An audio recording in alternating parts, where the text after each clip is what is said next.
What's going on, reefers? Blaine here. It is early in the morning and we are going to get ready to get into a full battery Friday. Today we're going to be doing a ton of testing all throughout the day here at Shelf Aquatics, and we're going to remind you again why you should be testing your tank at home. Let's check it out.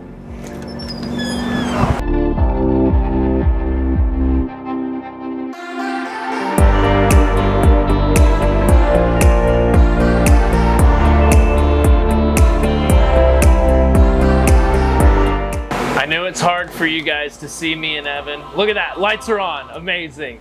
The lights are coming on. It is super early in the morning here at Shelf Aquatics. It is 7:57. We're just getting ready to start pulling water samples here with Evan. Evan, what do we got going on today? Grabbing water samples. Full battery Friday, baby. Let's get into it and let's start talking sampling.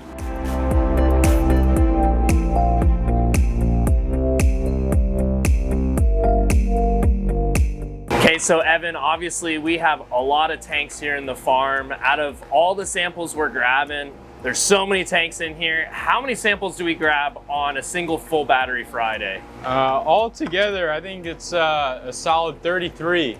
33. So every single time people are at home complaining about their single tank they have to test, we've got 33 of them. I'm gonna let you get back to it though. Let's keep grabbing all of our samples and then we'll get to testing.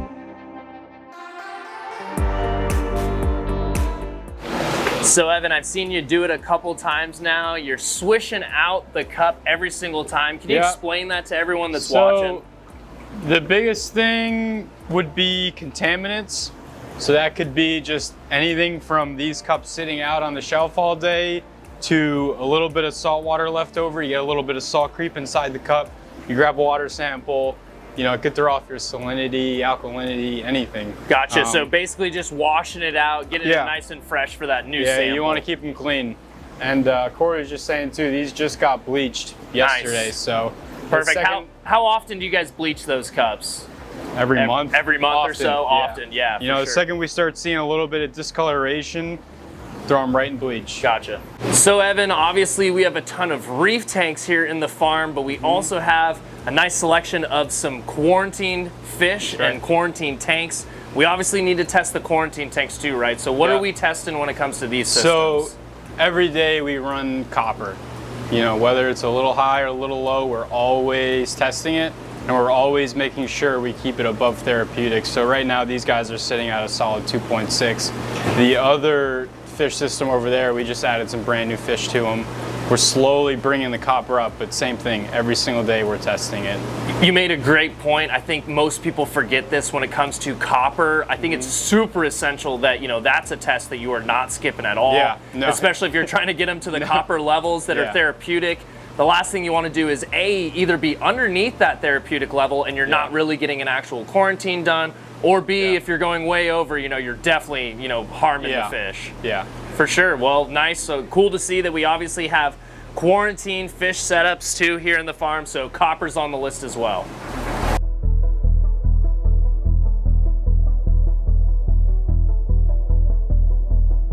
Curious, obviously this is our Aptasia wall. We've talked about this system before. Are you testing this just as same as you would any reef tank? Almost every day, Even though this is just an Aptasia setup, right? We're growing out Aptasia. We want to test all the normal parameters too. Yeah. And also, if you noticed, I don't have the regular bins with me. Yeah. And that's for cross-contamination because we have the Bergia systems over there, the jars, and we don't want Bergia anywhere near this system. Right. That would be very bad if we got Bergia in our Aptasia. Yeah, they would definitely enjoy that a little too much. Evan, you guys got a ton of tanks over in the farm. You're lucky enough to have me join the team and more tanks have joined it. Even more. So we've got 2 here in the studio. You're testing every single system, right? That's right. We grabbed the samples before from the store before we did a little bit of filming, but we've got tanks all over the place here at Shelf Aquatics, right? So it's not just what's going on in the farm. We've got tanks everywhere.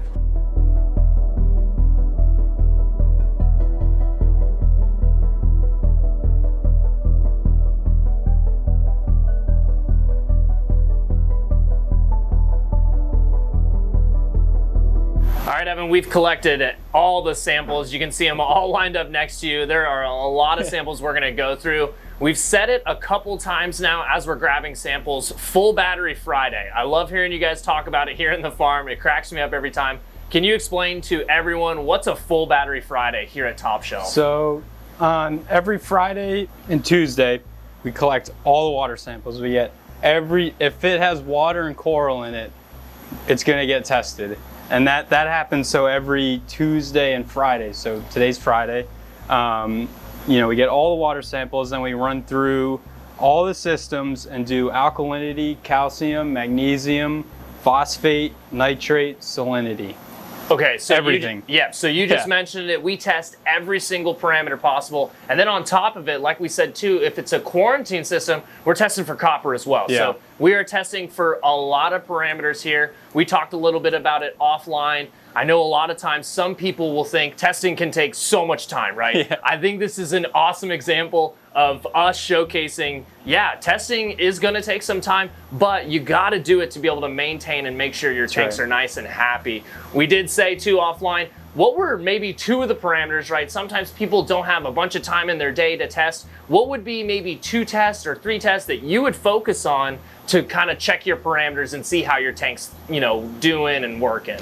I'd say the most important would be alkalinity and phosphate. It's going to be top 2. If you have, 5 or 10 minutes, you get home from work, you're feeding the fish, you're, relaxing, you're at home.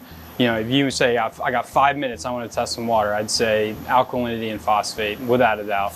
And now we've got the 30-ish or so samples. How long does that take you to go through every single test? All the tanks? I know it's going to take a while, right? Full battery Friday, right? So that's probably, I'm guessing it's an all-day venue. Yeah, so if I were to do this completely by myself, do all the parameters, it'd be at least 3.5, 4 hours easy. Today I'm going to have a little bit of help, so we have another testing sheet right here, and it's all the phosphates, all the nitrates. So while I'm doing all the titrations, I'm going to have a partner right next to me who's going to be doing the phosphates.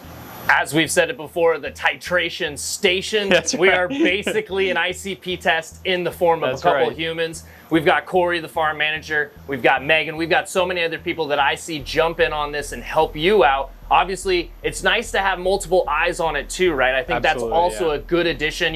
If something may seem a little bit off by one person, they make a test, that next person could do that same sample again, test again, and maybe, kind of bounce off each other and figure out those numbers. I know a lot of people are going to be curious, what we use for test kits, testers here at the farm. People are going to, trust in what we're doing. Obviously, we have so many tests we go through. So I see some Salifert next to you. We've got Hannah checkers. Go ahead and explain to us some of the test kits we utilize, the checkers we use, and also how we're going to be able to measure our salinity levels too.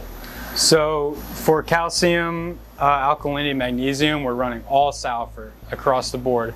For us, the titration's really the best, most accurate, and the most efficient way. For phosphates, we're going to be using the Hannah checker, and that's going to be the HI7, I believe, HI736, which is going to be the ultra low range in phosphorus, which measures the reading in parts per billion, which we convert to ppm. And then for the salinity, we've talked about it, there's a lot of ways people can check salinity, right? There's your conductivity through your probes on your Apex, your Hydros, you've got the Hannah checkers, there's many ways to check, but there's also the tried and true old school method that we use here at Top Shelf. What are we using to check our salinity? Refractometer. Yep, keeping it simple, right? So we use that all the time, nonstop. Obviously, we're gonna have a couple other elements that'll showcase some of our salinity levels, but that's gonna be the ultimate tool for us to get. And we calibrate it every single morning. And that's something too, I think people forget, right? Is these tools, whether it be your Hannah checker, your refractometer, you need to recalibrate these, right? Yes. Over time, they're gonna get out of calibration, and getting back to that area is gonna be super important. I wanna make mention to Corey, the farm manager, once again, said the funniest thing ever about the Hannah checkers, in my opinion, right? So we use them, we're a farm, right? So we're using them on a grand scale. These Hannah checkers are probably seeing more tests in their life they would ever see in 3 days than they would see at any home aquarium, right? So how many tests from just this one Hannah checker are we going through in maybe 2 or 3 days?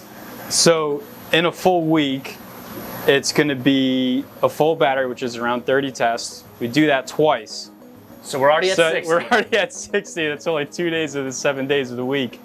And then I'd say it's at least another 20 a day after that. So it's close to 150, I bet, tests a week. So another thing that a lot of people forget, you know, when it comes to, right, I think a lot of people will remember this in like work trucks, work tools, right? We are a farm. So these are getting used and abused, right? Because we need to use them constantly all the time. I think that's a great testament to the Hannah checkers, that they're able to kind of be resilient enough to last throughout all these tests we're giving them. Obviously, 100+ tests in a couple of days. They would never see that in a home aquarium. So really cool to see that. Shout out to Hannah. That's right. Also shout out to Salfer for having some amazing test kits and keeping us locked in. All those are going to be available on our website if you want to grab those up.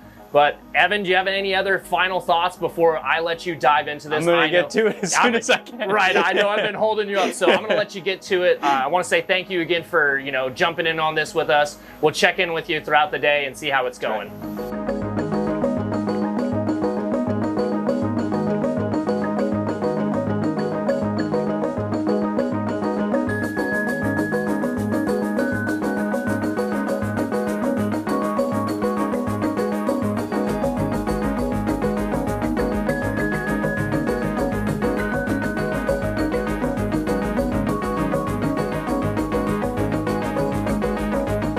All right, we're checking back in with Evan. He's about 2.5 hours, 3 hours into this. He's working through some stuff. He wanted to grab me for a minute though. We're gonna talk a little bit about some of the adjustments we might be making. These are things we're making on the fly as we're testing. I'll let Evan take it over. So I was at a weird stopping point. I just happened to glance over at some of our phosphate numbers. I noticed there were a couple systems that were a little bit too low for our liking. Pretty much our cutoff, I don't want to say emergency, but our cutoff for, you know, when stuff needs to happen pretty much immediately is under 10 parts per billion of phosphorus, which is going to be around 0.03. So what we're going to do is, instead of waiting until the end of the day to feed, we're not going to waste any time. We're going to feed these systems right now. Gotcha. So these are quick adjustments we're going to make. Yeah. I did want to ask you a question though. I said it to you earlier. Why do we test, right? I know a lot of people at home, you know, they have this question, you know, it's like, why are we even testing in the first place? Obviously, Top Shelf Aquatics is a very special situation. We're providing corals to a hobby. We're trying to, you know, fulfill everyone's tanks around the country. But everyone, you know, why do we do our testing? Consistency. We want to nail these numbers every single day, day after day, and we cannot, you know, waste any time. So like, you know, in this scenario right now, these phosphates are getting pretty low and we don't want to waste any time. You bottom out your phosphates, you're in trouble, especially some of these systems, pretty much all acropore. You never want your phosphates, or even any number, too low or too high. You always want to have that consistency. And when you start to go off track, that's when you want to start, you know, taking the time and energy to, you know, correcting those. I think that word's really good. We've talked about it on the channel a bunch. You know, here, I think consistency is super important, right? You know, being stable, right? You don't want to go outside and make a bunch of big changes if you see something wrong, but if you do see small adjustments, you can make them. What are some of our baseline numbers we're looking for? I know everyone in the comments, if I did not ask this question, is going to be blowing me up asking me, what are going to be our baseline numbers kind of across the board for most of our parameters? So salinity is always going to be 1.02633. Alkalinity, we're going to be shooting for 8.9, and that's not 8.8, it's not 9.0, it's always 8.9. If it's a little high, if it's a little low, we always making adjustment no matter what. Calcium is going to be 435, magnesium is going to be 1350, phosphates are going to be 0.06 to 0.09. And then our nitrates are going to be around 15 to 20. Awesome. Well, let's go ahead and run over there. Let's make some adjustments, and then I'm going to let you get back to your testing. Okay, as we mentioned, Evan, we're making changes on the fly. We've talked about it in previous videos, utilizing Reefroids, Benepets, a lot of these different foods. We use them as tools in our farm. What are we doing right now? So the reason why we're using Reefroids, like I mentioned before, our phosphates are pretty much in that little danger zone. So Reefroids are a really good tool to get a good amount of phosphates in your water very quickly. You know, it is Friday, nobody's shipping today, so we can pretty much feed these systems like whenever we want. So we want to get these Reefroids in the water soon so that our phosphates do not continue dropping. Right on.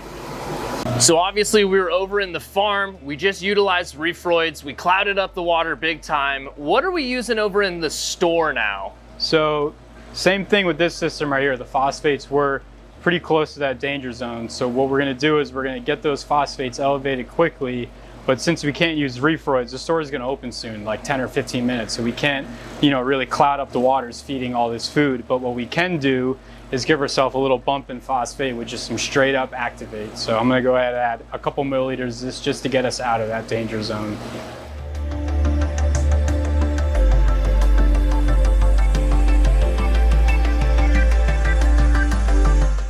Evan has worked his way through all of the tests, so many of them. Now we're at the point where we're sitting on front of the computer and we're gonna start putting the numbers in, right? That's so right. after we start putting the numbers in, this is really where we're gonna start to see some of those changes, some of those things that we need to change. Obviously, this is our little program we've developed here at Top Shelf. Yep. This is called what again? The Reef Shark. The Reef Shark. So obviously it's not something we can just go out and share with everyone, but these are, especially Corey had mentioned it too, was this is kind of, equations and things that are catered directly to our systems, right? I mean, it's not one of those things you could plug and play for anyone's tank, but specifically we created this Reef Shark for Top Shelf. Well, better yet, let's not talk about the Reef Shark, myself. Let's have you explain it a little bit better. So pretty much this is an Excel document.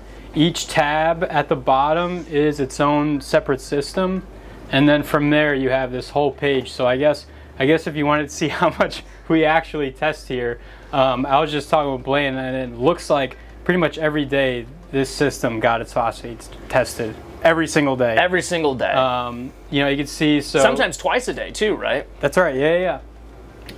So with here, you could definitely see on the full battery days where we were target, and we didn't exactly have to do a follow-up test. But say if it is a little bit high or a little bit low, we would go through here and do the follow-up test with calcium, mag, phosphate, nitrate, and alkalinity as well. Alkalinity is going to get tested every single day, no matter what. If it's got coral in it, we're going to be testing the alk every day. I think our alkalinity too is really special in the fact that we have such big colony sizes and amounts of corals. I think you even mentioned it earlier.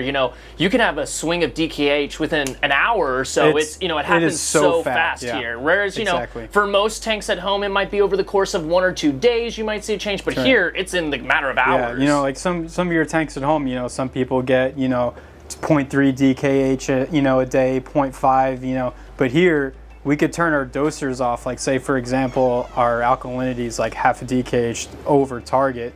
We turn the kalkwasser off for like an hour or 2 hours, and we're back to target. It's down half a DKH in an hour, which is crazy. insane. That's crazy how fast things change around here. I mean, obviously another testament to the fact that this is a farm situation. We're doing things on a larger scale.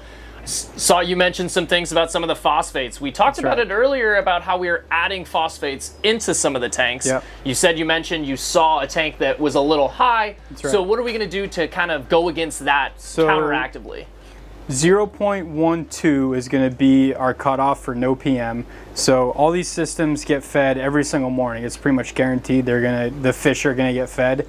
But if the phosphates do not allow us, we will skip a PM feeding in order to drop those numbers. After that, if say the phosphates still are rising, once we get to 0.15, that's when we're going to start doing the more aggressive techniques such as GFO. You made a great point too. Once again, a lot of these things that I keep thinking of, I think of just tanks at home, we feed all the time. I do it to my tank all the time. I'm constantly feeding, whereas we kind of treat each system specifically they might not get a feeding in a day because they're not within the parameters we're hoping for. So really interesting to kind of hear that, sometimes even though you're looking at your tank, your fish might look really hungry and wanting to eat, it might be better actually to skip a day and allow your kind of corals to catch up with all the nitrates, phosphates, things in the water column. We don't want to trash our water quality to feed. Just to feed. Right, just to make the fish happy. That's kind of the last thing we want to do. I mean, obviously, we want to make sure we're keeping all the animals here at Top Shelf happy, but we're definitely honing in on our fish being workers, really. They're not just fish, right? They're more so tools that we're utilizing to maintain certain numbers, algae control, all those kind of different things. So we're really strictly with the numbers, focusing on making sure the corals are happy. Absolutely. So when we're implementing the numbers, you were saying that Reef Shark kind of is smart enough to know what's going on.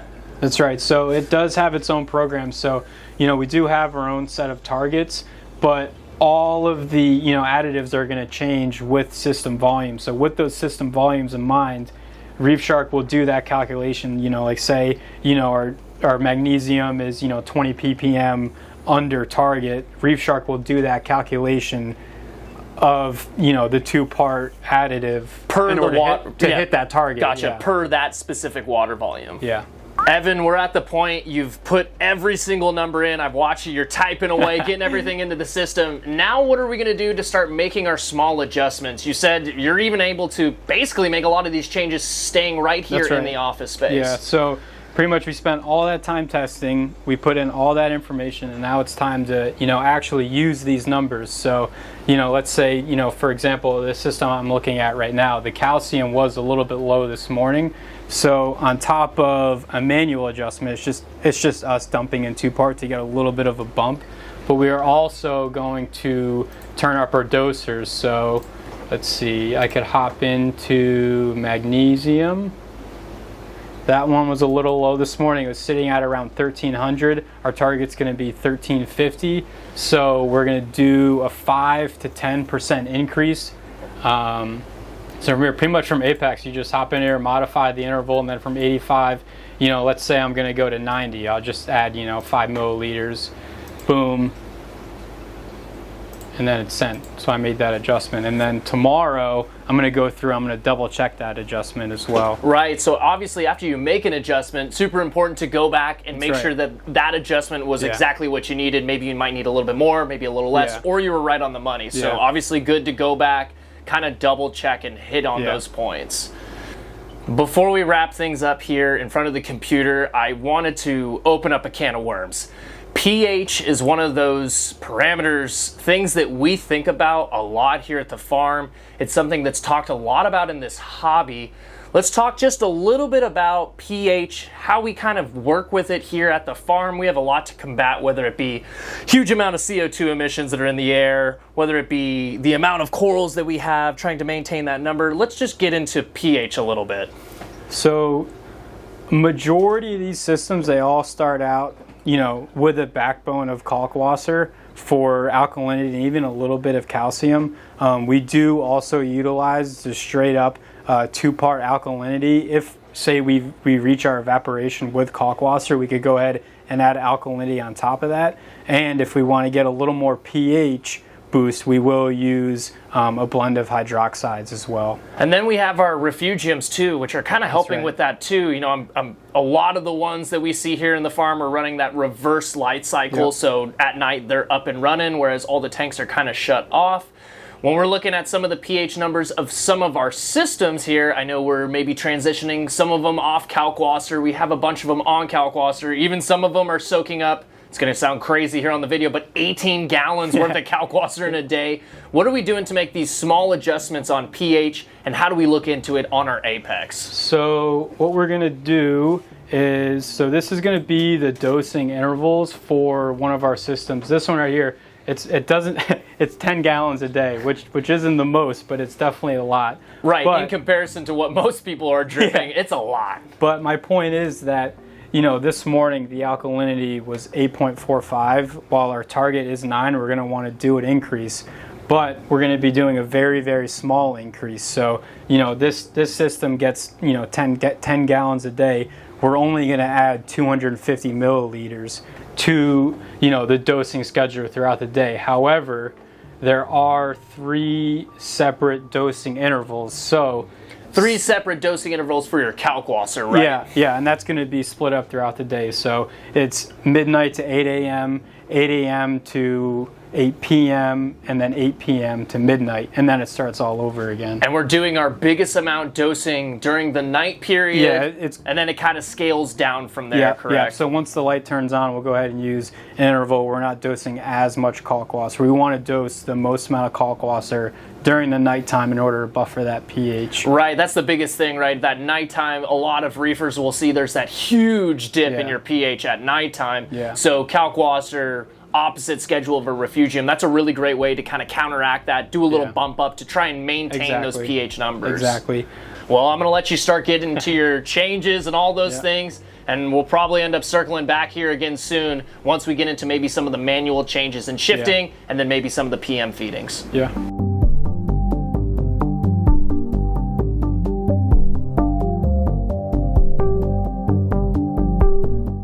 Okay, I've gotten back with Evan again. We're checking the time once again. We're at 2:30 at this point. We are just finishing up our AM testing. And Evan, what are you doing right now? So I did all Reef Shark. I did all the adjustments in Apex.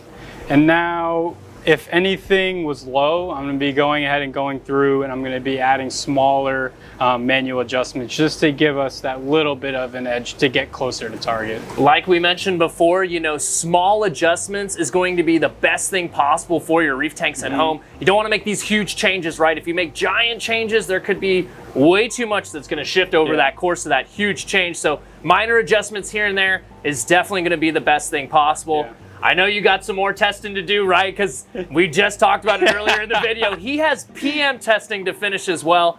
I want to say thank you again, Evan. Appreciate you jumping on. This has been super fun. If you guys have any extra questions for Evan regarding testing here at Top Shelf Aquatics, leave a comment down below. We'll make sure we get all those questions to Evan, and we'll figure it out. And again, if we want to continue and open that can of worms, we can talk about pH as well. If you guys have hung out all the way till the end, I want to say thank you so much. Be sure to like, subscribe, and hit the bell notification so you don't miss out on any future uploads.